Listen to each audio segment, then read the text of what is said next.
नमस्कार मेरे प्यारे विद्यार्थियों। तो ज्ञान विद्युत जीएस एकेडमी का जो स्पेशल प्रैक्टिस सेट कराया जा रहा है, उसी का आज हम लोग सेट नंबर देखेंगे। सेट नंबर कितना है ये यहाँ पे नहीं दिया गया है, लेकिन याद देख लीजिएगा कि 27/8/2024 को जो है यह सेट हुआ है। ठीक है, देख लीजिए यहाँ पे डेट आपको दिया हुआ है। तो जितने भी आप बिहार दरोगा हों या बिहार एसएससी का हो या किसी भी आप वनडे एग्जामिनेशन का तैयारी आप कर रहे हो जिसमें आपको जीके जीएस पूछता हो, वो सभी के लिए जो है यह एलिजिबल हो जाता है। और ये ज्ञान बिंदु जीएस एकेडमी का है। ठीक है, रोशन आनंद सर के द्वारा। तो चलिए आज हम लोग क्वेश्चन यहाँ पे 1 देख लेते हैं। इसमें कह रहा है कि निम्नलिखित में से कौन एक रासायनिक प्रक्रिया है। तो याद रखिएगा कि आपको ऑक्सीकरण जो हो जाता है एक रासायनिक प्रक्रिया हो जाता है। आगे क्वेश्चन यहाँ पे दिया है, कह रहा है कि किडनी के द्वारा यानी कि ब्रिक द्वारा शरीर में लवण और जल की मात्रा का नियंत्रण क्या कहलाता है। तो किडनी के द्वारा जो लवण और जल की मात्रा का जो नियंत्रण होता है वो आपको ऑस्मो रेगुलेशन बोला जाता है। क्या बोला जाता है? Osmo regulation. ऑप्शन बी को आप यहाँ पे टिक कर सकते हैं। नेक्स्ट क्वेश्चन कह रहा है कि जंतु तथा पौधों इस बात में समान होते हैं कि दोनों ही क्या होते हैं, दिन में रात हर समय श्वसन करते हैं। कह रहा है कि जंतु या पौधा हो, दोनों में समान बात क्या है, तो दोनों जो होते हैं दिन हो या रात हो, ठीक है, वो श्वसन करते हैं। आगे क्वेश्चन कर रहा है कि लाल और सफ़ेद फास्फोरस के बारे में कह रहा है कि कौन सा कथन यहाँ पे सही नहीं दिया गया है।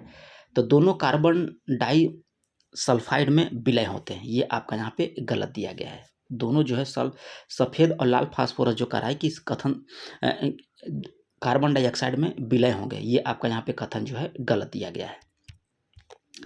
नेक्स्ट क्वेश्चन कह रहा है कि किसी भी जीवित कोशिका के अंदर सूचना का प्रवाह किसके द्वारा होता है। तो सूचना का प्रवाह आप याद रखिएगा कि आपको होता है आरएनए के द्वारा। नेक्स्ट क्वेश्चन कह रहा है कि किसी द्रव में किसी वस्तु को असंतः डुबाकर प्लावन करने यानी कि तैर करने की वस्तु का घनत्व द्रव के घनत्व से होना चाहिए। तो ये आपका कम होना चाहिए। अगर किसी, जैसे मान लें कि आपको पानी में डूबना है, तो यदि पानी में तैरना है तो पानी का घनत्व ज़्यादा होना चाहिए आपके अपेक्षा। ठीक है, वही यहाँ पे सवाल दिया गया है। कह रहा है कि क्लोरीकरण प्रक्रिया क्या है। तो क्लोरीकरण प्रक्रिया आप याद रखिएगा कि अशुद्ध जल में थोड़ा क्लोरीन डालना, ये आपका क्लोरीकरण प्रक्रिया है। नेक्स्ट क्वेश्चन कह रहा है कि निम्नलिखित कथनों पर विचार कीजिए और जो कथन यहाँ पे सही दिया गया है उसको आपको चयन करना है। 8 नंबर। तो यहाँ पे देख लेते हैं 8 नंबर में क्या कह रहा है। कह रहा है कि मनुष्य तथा मैमेलिया वर्ग के जंतु में लाल रक्त कोशिका आरबीसी के न्यूक्लियस नहीं होते हैं, ये आपका यहाँ पे सही दिया गया है। फिर कह रहा है कि रक्त पट्टिकाणु रक्त के थक्का बनने में सहायता होता है, ये भी आपका सही दिया गया है। यानी कि 1 और 3 यहाँ पे कथन जो दिया गया है आपका राइट है। तो ऑप्शन सी को आप यहाँ पे टिक कर लीजिएगा। वातावरण में कह रहा है कि धुआं बन जाने के कारण दिखाई नहीं पड़ते हैं, क्यों। तो इसका कारण आपका यह है कि प्रकाश के बिखराव के कारण। चलिए आगे क्वेश्चन कह रहा है कि निम्नलिखित में से किस समूह के सारे तत्व रेडियो सक्रिय होते हैं। तो आपको एक्टिनाइड याद रखिएगा कि एक्टिनाइड समूह के सारे तत्व जो है आपको रेडियो सक्रिय होते हैं। शरीर की कह रहा है कि वे कोशिकाएं जिनमें शरीर की किसी भी प्रकार की कोशिकाओं के विभाजन तथा विशिष्टीकरण की क्षमता और जो कई गंभीर बीमारियों पर शोध का केंद्र बिंदु है, उन्हें क्या कहलाता है। तो उन्हें बोला जाता है आपको स्टेम कोशिकाएं। नेक्स्ट क्वेश्चन दिया है कि एक धावक 280 मीटर व्यास, ये देखिए आपका मैथ का सवाल है फिजिक्स का, तो इसका आंसर हम आपको बता देते हैं, डॉग हो जाएगा। चलिए आगे यहाँ पे दिया है कि निम्नलिखित कथनों पर विचार कीजिए और जो कथन यहाँ पे सही दिया गया है उसको टिक करना है। 13 का, तो 13 में हो जाएगा आपका कि ग्रेफाइट विद्युत का सुचालक लेकिन ऊष्मा का कुचालक होता है, ये आपका यहाँ पे गलत दिया है, क्योंकि विद्युत का कुचालक और ऊष्मा का सुचालक होता है, जस्ट उल्टा। और यहाँ पे है कि माइका ऊष्मा का चालक तथा विद्युत का कुचालक होता है, ये आपका यहाँ पे सही है। केवल 2 यहाँ पे राइट हो जाएगा। इनमें से कह रहा है कि कौन सभी जीवों में वंशानुगत गुणों को पीढ़ी दर पीढ़ी संचरित करते हैं। तो ये आपको जीन के माध्यम से कह रहा है कि इनमें से कह रहा है कि निम्न को इनमें उपस्थित अंतरा आणविक आकर्षण बल बढ़ते क्रम में आपको व्यवस्थित करना है। तो आपको हो जाएगा नाइट्रोजन, तेल, तब पत्थर। ऑप्शन बी आपका यहाँ पे सही हो जाएगा। आगे यहाँ पे क्वेश्चन दिया है कि किस निम्नलिखित तत्वों में से किसका परमाणु आकार जो है आपका निम्नतम होगा। तो सिलिकॉन का याद रखिए कि परमाणु आकार जो है न्यूनतम होगा। यहाँ पे देखिए आपका मैथ का सवाल नहीं है, ये आपका फिजिक्स का न्यूमेरिकल है, तो ये आपका आंसर हो जाएगा सी। चलिए आगे यहाँ पे 18 नंबर देख लेते हैं। कह रहा है कौन सुमेलित नहीं है, ठीक है। तो 18 नंबर के आपका बी जो है आपका सुमेलित नहीं है, ठीक है। यहाँ पे यंग गुणांक का मात्रक आपको दिया है तो न्यूटन प्रति मीटर स्क्वायर हो जाता है। श्यानता का होता है न्यूटन प्रति मीटर स्क्वायर होता है यंग गुणांक का। श्यानता गुणांक का होता है न्यूटन सेकंड प्रति मीटर स्क्वायर, और गुरुत्वाकर्षण नियतांक होता है न्यूटन मीटर स्क्वायर प्रति किलोग्राम स्क्वायर हो जाता है, ठीक है। चलिए आगे क्वेश्चन यहाँ पे दिया है कि पानी से निकालने पर शेविंग ब्रश के जो बाल होते हैं आपस में चिपक जाते हैं, इसका कारण क्या है? तो इसका पृष्ठ तनाव के कारण। नेक्स्ट क्वेश्चन कह रहा है कि निम्नलिखित में से कौन सा सूक्ष्म जीव दलहनी फसल जैसे गेहूं, मक्का, सरसों, आलू में नाइट्रोजन स्थिरीकरण में आपका सहायक होता है? तो इसको बोला जाता है एनोटोबैक्टर, ठीक है। चलिए आगे क्वेश्चन यहाँ पे दिया है कि निम्नलिखित कथनों पर विचार कीजिए, और जो कथन है आपका यहाँ पे सही दिया गया है उसको आपको टिक करना है। 21 नंबर, तो 21 नंबर में आपको क्या हो जाएगा, हीरा कठोर और ग्रेफाइट जो होता है मुलायम होता है, ये आपका सही है। हीरा विद्युत का कुचालक लेकिन ग्रेफाइट जो विद्युत का सुचालक होता है, तो 1 और 3 आपका यहाँ पे सही हो जाएगा। कह रहा है कि कौन सा कथन यहाँ पे सत्य दिया गया है 22 का, तो पृथ्वी के सतह के ऊपर या नीचे जाने पर जी का मान कम होता है, ये आपका यहाँ पे सही है। मांसपेशिया में कह रहा है कि निम्नलिखित में किसके एकत्र होने से थकान होती है? तो लैक्टिक अम्ल के कारण।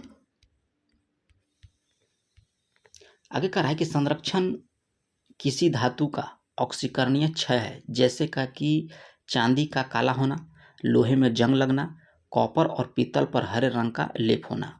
संरक्षण किसका उदाहरण है? तो ये आपका संरक्षण जो है मंद अभिक्रिया का उदाहरण हो जाएगा। जलीय पादप में कह रहा है कि कौन सा अस्थायी ऊतक पादप को हल्का बनाता है? कह रहा है कि जलीय पादप में कौन सा अस्थायी ऊतक जो है पादप को हल्का बनाता है? तो ये आपको वायु ऊतक। नेक्स्ट क्वेश्चन दिया है कि एक लेंस की क्षमता +5D है, तो लेंस की फोकस दूरी क्या हो जाएगी? तो आपको हो जाएगा 20 सेंटीमीटर।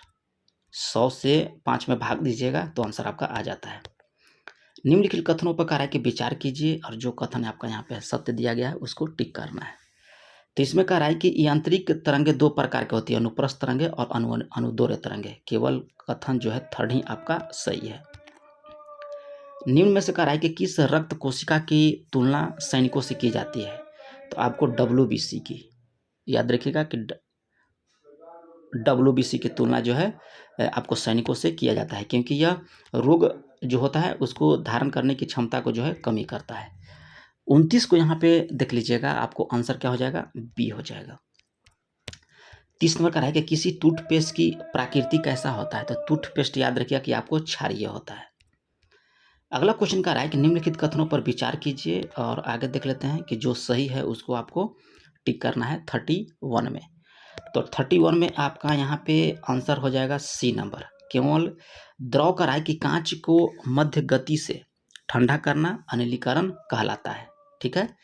तो यहाँ पे आपका केवल 3rd क्वेश्चन जो है आपका 3rd कथन जो है सही है।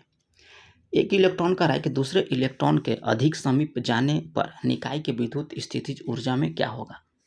तो ये आपको हो जाएगा बढ़ जाएगा। जीवों में कह रहा है कि सर्वाधिक मात्रा में तत्व होते हैं, तो ये आपको होता है कार्बन, हाइड्रोजन और ऑक्सीजन। वह जल जो वर्षा जल के साथ छन कर जलस्तर में कह रहा है भूजल के रूप में एकत्रित हो जाता है, क्या कहलाता है?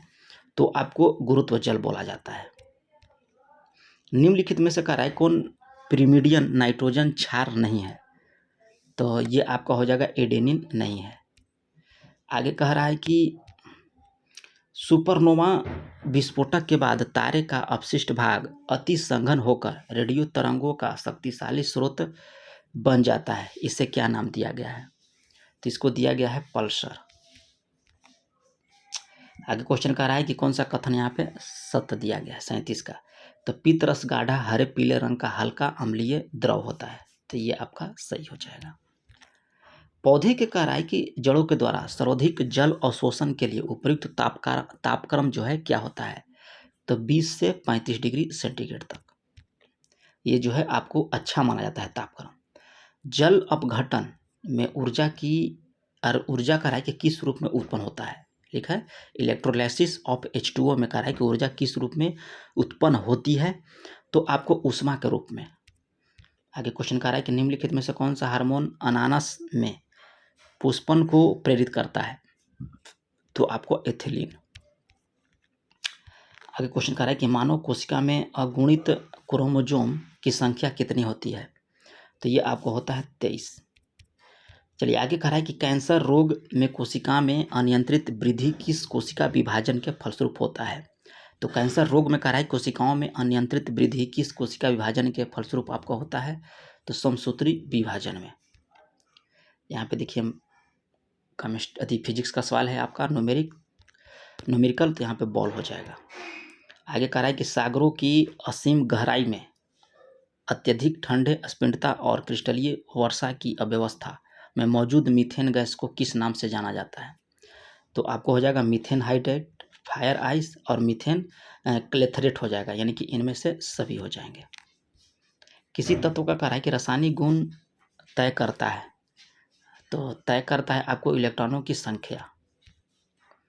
भारत में कह रहा है कि मलेरिया के 65% रोगियों निम्नलिखित में से कौन परजीवी उत्तरदायित्व होता है, तो ये आपका परिवेजी है पी वाइवैक्स।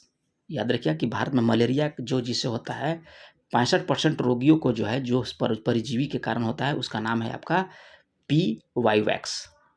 यहाँ पे कह रहा है कि कौन सुमेलित नहीं दिया गया है 47 का, तो हैजा, ये आपका हैजा विषाणु के द्वारा नहीं होता है बल्कि यह जीवाणु के द्वारा होता है।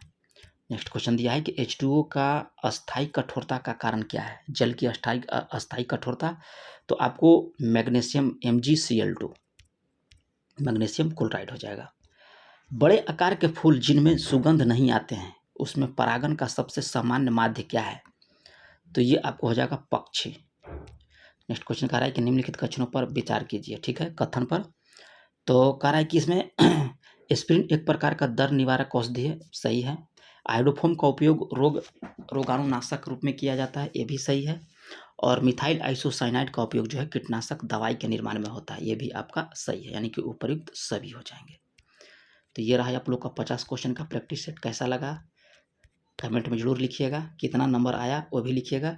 और इसको कोशिश किए हैं थोड़ा सा 13 मिनट में ही समाप्त करने के लिए, थोड़ा सा हमको कहीं जाना था इसलिए थोड़ा सा सोचे कि जल्दी समाप्त कर लेते हैं।